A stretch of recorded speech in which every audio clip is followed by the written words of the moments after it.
I was just thinking, like, maybe I could look this up later on, but I thought this before. And, after you read a lot of books, a lot of it's about conquering the world and saving the world.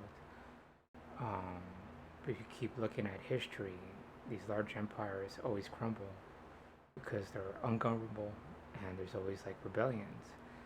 And the thing about it is this that once the system gets corrupt, people become complacent, and that's how it's always going to be. And they could just be corrupt and it'll still maintain, and that empire, entity, form of government would always be in place. And that's just not necessarily the case. Of course, you get some good emperors that build up that infrastructure, that governmental infrastructure, but inevitably it does collapse over time. Usually, it slowly degrades. Sometimes, there's a lot of different factors. It could be a history professor getting all the little details. One of the things about the Roman Empire, it ceased to expand, and I think that's what finally did it in. The aggressive nature of incorporating a more passive state, and then coupled with corruption and a lot of other different things, but it lasted for a while. It was just huge. But that gets brought to the point. It became ungovernable because of the size of it. Other empires pretty much were the same way. I think the Mongol Empire fractured, Ottoman Empire fractured the same reasons. English Empire just spread out too much, Spanish Empire.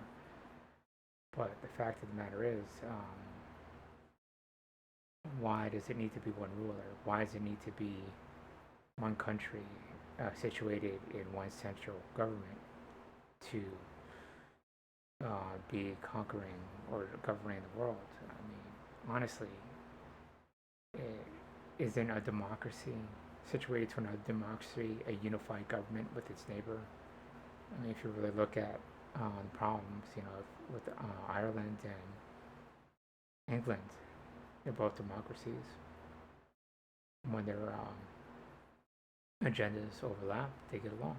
If their agendas don't overlap, they're happy as can be governing their own separate countries, and their sovereignty is intact. No one needs to interfere with the other. Same thing, if you look at it, throughout all these countries that have democracies, are we not one people who have democracies? When our agendas and our commonalities overlap, we could help each other. And when we don't, we take care of our own problems that are into that region that we need to take care of. So we don't need to conquer the world as America. All we need to do is instill a government that is democracy, that will take care of their own people, that situates their needs, their people, their ways they feel they need to go about taking care of their problems. Of course, we know the constants of like infrastructure and certain rights and everything else like that. But beyond that, why do we need to get involved?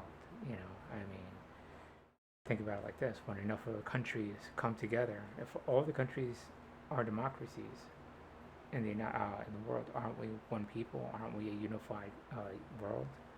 If a significant amount of countries in the world are democracies, wouldn't we be de facto a unified country? And that takes, if you extend that further, when most of a country is under a democracy, you can't win over everybody. Is that not a democracy itself? It could always better itself. And then we have this failsafe also with a bunch of these democracies in the world. If one falls, one crumbles, one becomes too corrupt, it's one country that became corrupt. And then we could look at it and be like, hey, you're corrupt. This is how you go about, we can build it back up. And like, hey, you can't really do that. That's hurting your people. And that doesn't show this catastrophic one democracy like Rome, that country system of government failed. and therefore the whole empire gradually crumbled and became basically a city-state. The Byzantine Empire that's what basically happened. It fractured into a bunch of city-states until it was left alone. It was just Constantinople. Um, so now you have all these different backups and fail-safes of other democracies that be like, okay, you know, we know what happened here. We'll try to prevent that because we see how that problem is could affect us, and we also see that problem in our democracy. So you have all these different social experiments, these governmental experiments in all these democracies around the world. One's going to be better than the other. America's not always going to have the most efficient democracy or the oldest. We have a lot of laws built up around it's so we have all these archaic things about it. A lot of Jacksonian uh, policies that are built on corruption. Appointees that we appoint positions. The president has the authority to appoint positions based on loyalty other than skill. That's from the Jacksonian era. We just never got rid of it. Other democracies know we shouldn't do that. It should be based on skill and competition and knowledge, and even maybe from the ground up in that department should get that position, not based on personal loyalty to one person. So, if you look at it, we have all these social experiments and democracies that will be built up as fail-safes that could benefit us all and make us even more efficient, and find out the governmental processes even better for us all, from each other, instead of just one, which is I just don't see, to us be unified under one strong central government as it's a recipe for disaster. So we should never try to make that as our aim. I meing, if some countries say, hey, we want to go out into space, they could all contribute to go out into space, to colonize the universe. Maybe one country being like, look, we got to take care of our own right now, we have a lot of problem, famine just hit us, and we were like, okay, here, we'll help you, we understand that.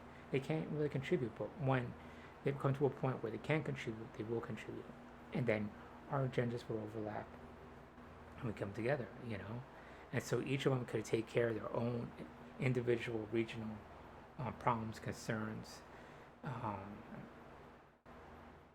more effectively than one country. Because when you have one government, it's always going to be from one central place. It's probably going to be,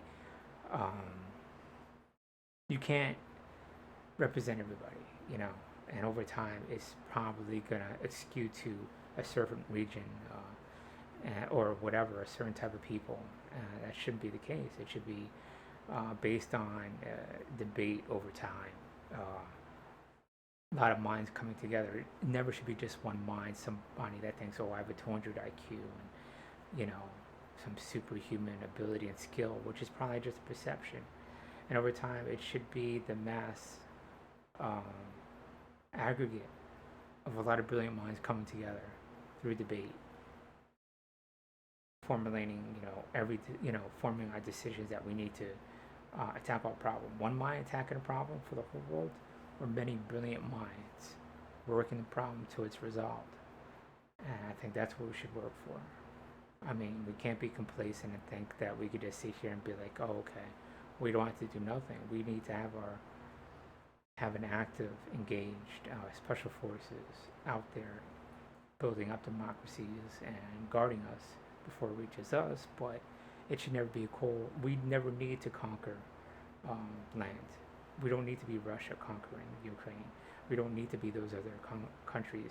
When in fact, you got to understand, like, what's the point? It's going to go back to, they're always going to fight to be independent to begin with. So why conquer it? Why spend so much time, money, blood, resources for something to go back to the status quo which it once was? Ukraine is about to be remove Russia from its borders. I'm talking about, and now we're going to go back to Iraq or whatever. I mean, granted, we should help them out. We don't need to conquer it. It's just like you see these crazy hypotheses of needing to control people. We don't need to control them. What we need to is form connections and bridges with people and be smart about it. Keep our hustle up. Constant communication, and look for ways where our agendas overlap, so we can reach the stars. So we can solve some of these world problems together. And it's going to be through democracy. It's not going to be through conquering. So we should get out of our minds of, we need of this hegemony of one way of thinking. It should be many ways of thinking. And it's our fail-safe. We're stronger like that, where you have a parliamentary type of entity in each region that's able to hear, listen to the populace and address their concerns, and you can't do that when it's somewhere far, far away, where no one ever heard of, no one's ever going to visit. And we could have the United Nations or something like that to sort of, help out that situation. But if it ever becomes one centralized place, I think that's at our detriment. We're stronger. It's a lot of different countries figuring it out for themselves and needing to come together when they have the resources to do so. It's been the problem of many times over so many different empires. If you look at China, they had a strong country. They had a lot of different regions that warred it out, and then you have one empire, the Chinese Empire. Eventually, there'll be like one person that unifies China, and then it'll prosper for a long time. Population, everybody, it's booming, it's great, and then it collapses, and the population just goes down. It's just too many people, too many mouths to feed, and the population just decreases. All these different warring states again in China. One or two people emerge. One emerges, population comes up, population goes down. We don't want to be like that. We don't want to come to all together. Everything's great on one thing, one mind, one way of thinking, and we basically all for the state, and the population increases. But then it's going to implode at one point because all empires do, because it's ungovernable, and then our population is going to plummet. Each individual region in itself, because then we're going to debate with our neighbors. We're going to talk to our neighbors. We're going to see, hey, we need to do this. We need to handle this as we see fit. So I don't understand. I do understand. We love power. We love control. We love enforcing our will over other people's. We don't want to state it, but we want our way of thinking. And there's nothing wrong with putting out how you think and your opinions, but once it interferes on the wills of someone else, it becomes an issue. So it's like people, like one person once said, I'm not going to get to that argument. My point is, world unification is something that people would traditionally think, and we shouldn't aim to control people under one person. It should be just us instilling democracies around the world, the way we've been at it, and we should probably formalize that instead of it being whispered behind closed doors. Like, okay, this is how we go about it. There's a reason for it. We don't need to hide the fact, that an altruistic way of doing it is better for everybody, you know, because then once we say we want oil, we want this, then when we instill democracy, it looks as though we're trying to control them. Let them handle it. When they're ready to see where we overlap, it'll be on their time. Let them come to the conclusion. We don't need to tell them that, you know. There's not a perfect world. Like I said, we need an active, engaged foreign policy. And you could interpret that any way you want, but I feel we should like vastly increase our special forces and decrease conventional, every type of conventional. I mean, have it there and ready to turn it up just in case, in case, you know, emergency or whatever. But having tanks and planes and billions of dollars of seldom used weapons when we could have very active special forces and anywhere wherever we need it to make sure that those people could govern themselves, you know, and maybe they could return the favor sometimes, you know, if we come too corrupt, be like, hey, we don't want you involved in our election. That's our business. But can you help us keeping it neutral so we can make our own decisions?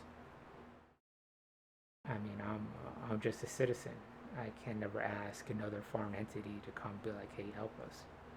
But wouldn't that be nice that there's a policy in place, a rule that we do not get involved in anybody else's internal elections, but we will help you keep it fair and honest. And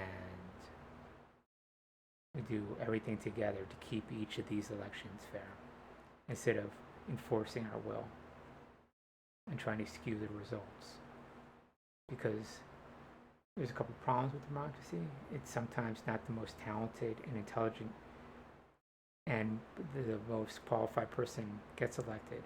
It's a person that is perceived in that short duration that does get elected. That mob mentality where we all look at that one person for a given period of time and they get elected. Yes, that is our Achilles heel. We should do things to prevent that. But in the end, you know, it is the best system of government. And we should think about world unification in that light instead of some kind of archaic way of thinking that history has told us does not work. All right, that's all I'm going to say. Just my thoughts, whatever. Just want to put it down finally. Might have to adjust it later, but, you know, like everything else. All right.